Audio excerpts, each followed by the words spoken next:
2020 RS6, a thief gets this key and goes to steal it with a Starline Pro Immobiliser. What's going to happen is when they go to drive away, you're going to see the car switch off, cut out, they're unable to drive it. Just show you again, start it up, put it in drive, car cuts out.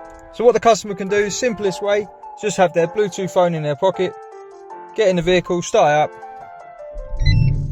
system disarms, you've heard the disarm tone, and now you can drive away, car doesn't switch off. Or if their phone goes flat one day while they're out, they've also got the option of a unique PIN code. So to do that, start the car. Before selecting the gear, pop their code in. This can be totally up to them. Any buttons, we've just done this for the video. Hit the disarm tone, select our gear and drive off. So when you leave the vehicle, give it 10 seconds.